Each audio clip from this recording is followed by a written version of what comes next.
तर मित्रांनो, मी आहे वरद आणि मी आज जाणार आहे पाथरीला. मला माहीत आहे या व्हिडिओसाठी मी खूप लेट झालेलो आहे.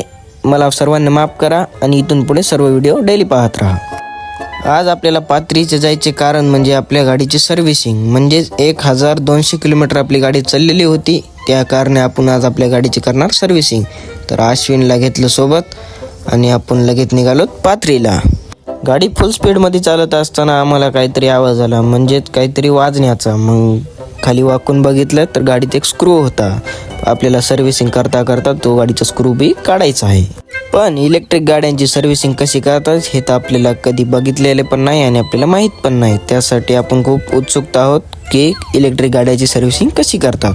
आपण पाथरीत तर आलोत, पण आपल्याला पाथरीचे बजाज शोरूम कुठं आहे तेच माहीत नाही. मग काय डाव्या साईडनं बघत बघत गेलोत आणि आपल्याला भेटले एक बजाज शोरूम, म्हणजेच स्वदेश चेतक. हे आपल्या पाथरीतले एकमेव बजाज शोरूम आहे. तिथं आल्यावर कळतं तर काय, ह्या 2 गाड्या झाल्याशिवाय आपली गाडी काय सर्व्हिसिंग होणार नव्हती. या 2 गाड्याच्या कस्टमरला थोडा वेळ होता, आपल्याला पण थोडं अर्जंट होतं. मग काय लगेच भाऊनं आपल्या गाडीची पण सर्व्हिसिंग चालू केली. तर या भाऊनं आपल्या गाडीला कोणती मशीन अटॅच केली ही तर आपण पहिल्यांदाच बघत होतो. तर भाऊला विचारलं ही कोणती मशीन आहे. भाऊ म्हणला इलेक्ट्रिक गाड्यामध्ये हीच मशीन असते सर्व्हिसिंग करण्यासाठी. तर मित्रांनो, त्या एका छोट्या स्क्रूसाठी आपली गाडी पूर्ण दोन्ही साईडने खोलावं लागली होती. हा एवढूसाच नट खूप जोरात वाजत होता, म्हणजे त्याचा कर्कश हा आवाज तो करत होता.